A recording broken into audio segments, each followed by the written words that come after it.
خانہ کا مسئلہ نہیں بنانا چاہیے۔ وفاقی وزیر قانون اعظم نذیر تارڑ کا قومی اسمبلی میں اظہار خیال، کہا چڑھائی کرنے یا جلوس لے کر آنے سے ایوان فتح نہیں ہوتا، پاکستان ہے تو ہم سب ہیں، ملک رہے گا تو تمام جماعتیں سیاست کر سکیں گی۔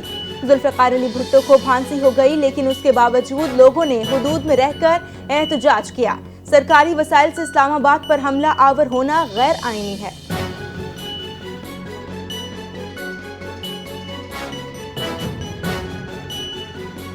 پہلے ہی کہہ دیا تھا 26 نومبر کی آپ تڑی لگائیں گے تو پھینٹا لگے گا۔ خواہش ہے فیصل کریم کنڈی ہی گورنر پختونخوا رہیں، اسلام پر کوئی اعتراض نہیں۔ سینیٹر فیصل وابڈا کی پارلیمنٹ کے باہر گفتگو، کہا پختونخوا کا وزیر اعلیٰ اپنی ذمہ داریاں نبھائے، اگر پختونخوا کا وزیر اعلیٰ ذمہ داریاں نہیں نبھا سکتا تو گورنر راج کا آپشن ہونا نہیں بلکہ ہو جائے گا۔ بانی پی ٹی آئی سے ملاقات کے خواہش مندوں کو مشورہ ہے، دیوار پر ٹکریں مارتے رہیں، دیوار کو کچھ نہیں ہوگا، آپ کے سر کا حشر نشر ہو جائے گا۔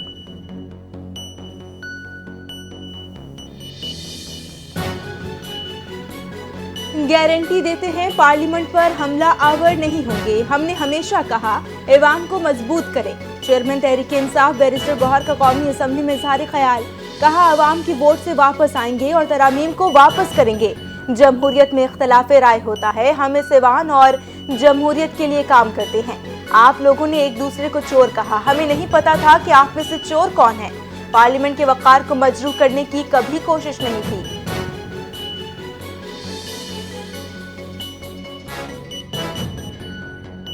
پارلیمنٹ کی بالادستی پر کوئی سمجھوتا نہیں کیا جائے گا، جمہوریت اور ایوان کے خلاف ہر سازش کو ناکام بنایا جائے گا، سازش کرنے والے پہلے اپنے گریبان میں جھانکے۔ اسپیکر قومی اسمبلی ایاز صادق نے پارلیمنٹ کی بالادستی اور تحفظ کا واضح پیغام دے دیا، کہا بطور کسٹوڈین پارلیمنٹ کا تحفظ ان کی ذمہ داری ہے، پارلیمنٹ کو جعلی کہنے کا ڈرامہ اب نہیں چلے گا، ایوان میں بیٹھ کر اسی کے خلاف سازش کرنے والے ریاست کے دشمن ہیں۔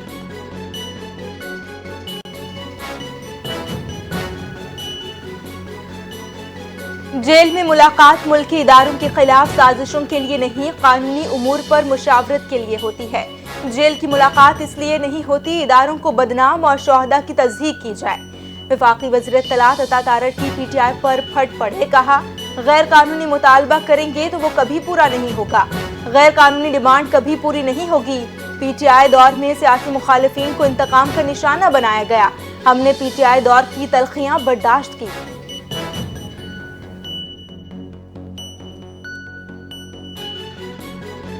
اسپیکر قومی اسمبلی کی جانب سے اپوزیشن کو ایک بار پھر مذاکرات کی پیشکش، تحریک تحفظ آئین پاکستان نے بنیادی نکات پیش کر دیے، لکھا چوری شدہ انتخابات کو کالعدم قرار دیا جائے، تمام سیاسی قیدیوں کی رہائی عمل میں لائی جائے، 73 کا آئین اپنی اصل صورت میں بحال ہو، ملک میں انسانی بنیادوں پر حقوق کو بحال کیا جائے، میڈیا کی آزادی اور پیکا جیسے کالے قانون کا خاتمہ کیا جائے، آزاد خود مختار الیکشن کمیشن کے تحت شفاف الیکشن کرائے جائیں۔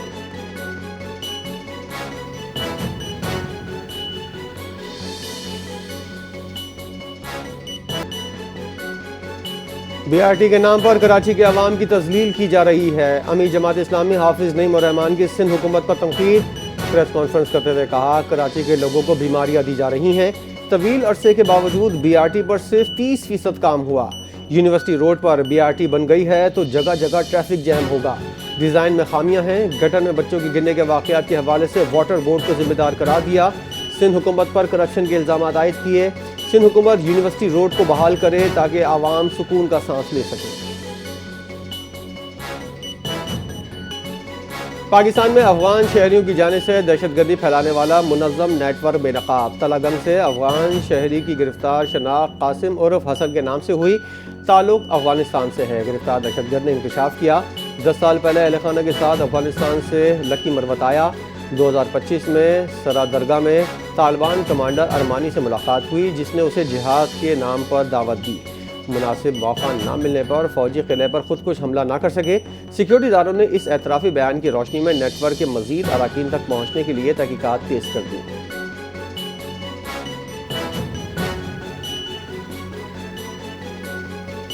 خیبر پختونخوا میں افغان مہاجرین کے کیمپ اب تک قائم ہیں، افغان کیمپ ختم کر رہے ہیں۔ وفاقی وزیر داخلہ محسن نقوی کی میڈیا سے گفتگو، کہا افغان باشندوں کے معاملے پر ہمیں خیبر پختونخوا میں مشکلات کا سامنا ہے، اسلام آباد خودکش حملے میں ملوث حملہ آور افغانی تھا، افغان باشندوں کی واپسی کے معاملے پر کوئی سمجھوتا نہیں ہوگا۔ غیر قانونی مقیم افغان شہریوں کو پیغام ہے، خود چلے جائیں۔ محسن نقوی کا سوشل میڈیا پر پھیلنے والی غلط اطلاعات پر بھی سخت رد عمل۔ بولے 90% خبریں جھوٹی ہوتی ہیں اور اب ایسی فیک نیوز کے خلاف کریک ڈاؤن ہوگا۔ سوشل میڈیا پر غلط خبریں پھیلانے والوں کے خلاف اب سخت اقدامات ہوں گے۔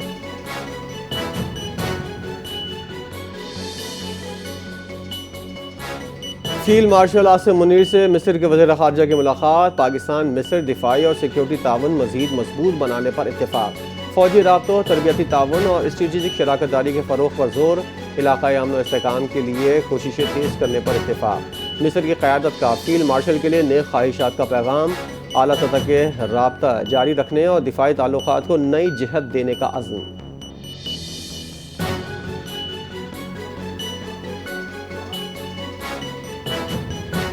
آئینی ترمیم کے بعد آرمی چیف اور چیف آف ڈیفنس فورسز کا ایک نوٹیفیکیشن آئے گا۔ جلد ہی یہ معاملات حل ہو جائیں گے۔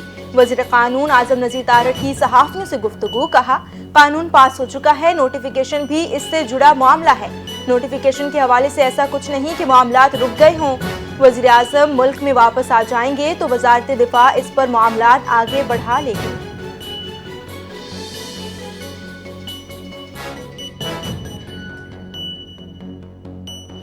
حکومت نے چیف آف ڈیفنس فورسز کے نوٹیفیکیشن پر غور تیز کر دیا۔ سی ڈی ایف نوٹیفیکیشن کے لیے کوئی قانونی مدت مقرر نہیں، تاخیر سے کوئی آئینی خلا نہیں۔ فوج کی مکمل کمان بدستور آرمی چیف کے پاس، فیلڈ مارشل کے اختیارات برقرار۔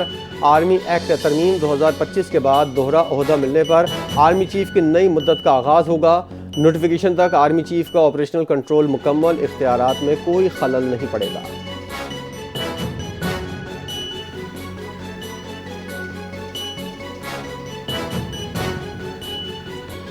پائیدار معاشی ترقی کے لیے آبادی اور وسائل میں توازن ناگزیر ہے۔ نوجوان آبادی کو معاشی قوت میں تبدیل کرنے کے لیے جامع پالیسی فریم ورک کی ضرورت ہے۔ وزیر خزانہ محمد اورنگزیب کا پاکستان پاپولیشن سمٹ میں خطاب، کہا تیزی سے بڑھتی ہوئی آبادی معاشی استحکام کے لیے ایک بڑا چیلنج ہے۔ ہیومن کیپٹل ڈیولپمنٹ اور سوشل سیکٹر میں اصلاحات کے لیے پرعزم ہیں۔ انہوں نے ڈیجیٹل، اے آئی اور آن لائن پلیٹ فارمز کے لیے خود کو تیار کرنے کی ضرورت پر بھی زور دیا۔ پاپولیشن پالیسی پر عمل درآمد کے لیے وفاق اور صوبوں میں مضبوط رابطے ضروری ہیں۔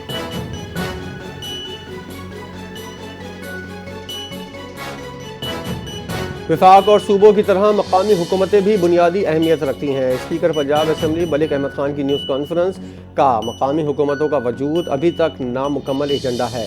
کچھ لوگ سیاسی ڈائلاگ کو جرم سمجھتے ہیں۔ پنجاب اسمبلی میں تمام جماعتوں کی نمائندگی موجود ہے۔ کسی رکن اسمبلی نے مقامی حکومت کی مخالفت نہیں کی۔ مقامی حکومتوں کو اختیار نہ دینا ریاست کو کمزور کرنے کے مترادف ہے۔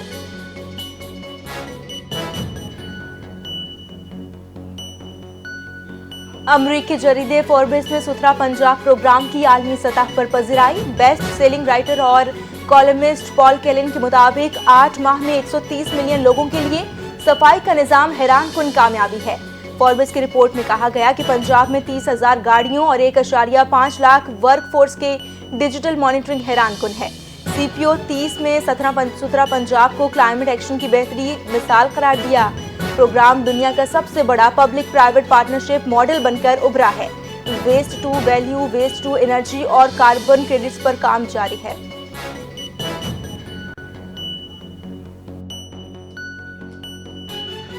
مریم نواز کا ستھرا پنجاب پروگرام کی کامیابی کا عالمی سطح پر اعتراف۔ ستھرا پنجاب پروگرام نے چند ماہ میں پنجاب کی صفائی کے نظام کو عالمی معیار تک پہنچایا، شہروں اور دیہاتوں کے درمیان صفائی کے فرق کو ختم کیا۔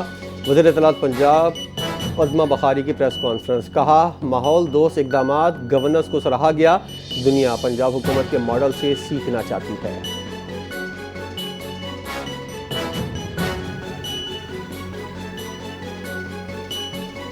ایڈز کے عالمی دن پر وزیر اعظم شہباز شریف کا پیغام، ایڈز کے خاتمے کے عزم کا اعادہ۔ وزیر اعظم نے کہا ہر شہری تک بیماری سے تحفظ اور علاج کی سہولیات پہنچائیں گے۔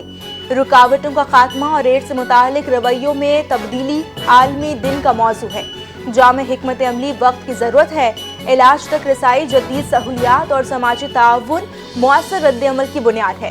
کمزور طبقات تک مساوی علاج و نگہداشت کی فراہمی حکومت کی اولین ترجیح ہے۔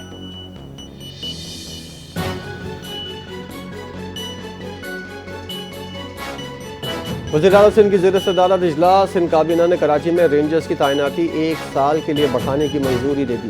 رینجرز انسداد دہشت گردی ایکٹ کے تحت اختیارات کے ساتھ پولیس کی معاونت کرے گی۔ رینجرز کی تعیناتی کی نئی مدت 9 دسمبر 2025 سے مؤثر ہوگی۔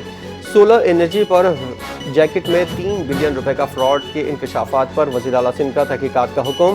پروجیکٹ کے تحت ہر کول پر چھوڑ کے مقام پر 105 کلومیٹر ریلوے لائن بچھائی جائے گی۔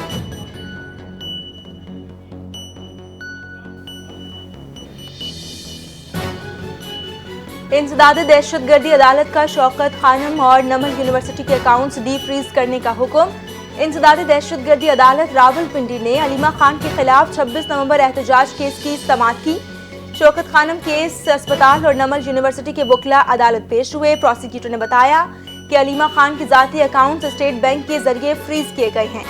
شوکت خانم اسپتال کے اکاؤنٹس فریز کرنے کی کوئی تحریری درخواست نہیں دائر کی گئی۔ انسداد دہشت گردی عدالت نے 26 نومبر احتجاج کیس میں علیمہ خان کے بینک اکاؤنٹس فریز کرنے کے حکم دیا تھا۔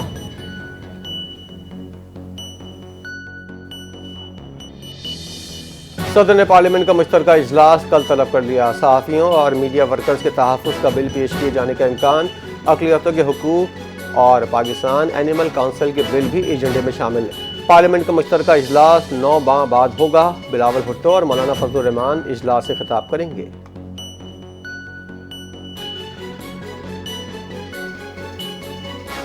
سندھ میں منشیات فروشوں کے خلاف کارروائیاں تیز۔ پولیس نے بڑے آپریشن کے دوران منشیات فروشوں کو گرفتار کر لیا۔ مرکزی ملزم بلوچستان سے تعلق رکھتا ہے۔ وزیر داخلہ سندھ ضیاء الحسن لنجار کی پریس کانفرنس، کہا گرفتار ملزم سے 2 گاڑیاں برآمد ہوئی ہیں۔ سندھ حکومت منشیات کے مکمل خاتمے کے لیے مؤثر اقدامات کر رہی ہے۔ امن و امان کا قیام حکومت کی اولین ترجیح ہے۔ منشیات فروشوں کے خلاف سخت سے سخت کارروائی کی جائے گی۔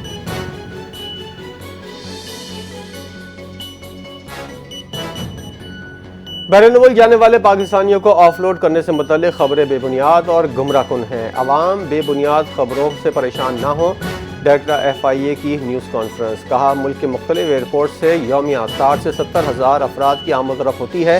پاکستانی شہری مختلف ویزا کیٹیگریز کے تحت بیرون ملک جاتے ہیں۔ رواں سال مجموعی طور پر 52,000 پاکستانیوں کو مختلف ممالک سے ڈیپورٹ کیا گیا۔ FIA قانون کے مطابق کارروائیاں کرتا ہے۔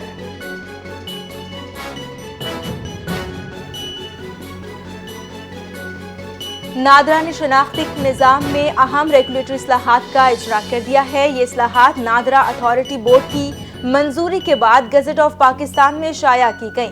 نئی ریگولیشنز میں شناختی دستاویزات کی تصدیق کے لیے ریکارڈ کیے جائزے کا باقاعدہ طریقہ کار شامل ہے۔ تحقیقات، سماعت اور حتمی فیصلوں کے لیے خصوصی ویریفیکیشن بورڈز قائم۔ شناختی کارڈ کے ضوابط میں اہم اصلاحات کی مزید وضاحت بھی شامل۔ ایک سے زیادہ شناختی کارڈ سے متعلق معاملات نمٹانے کا نیا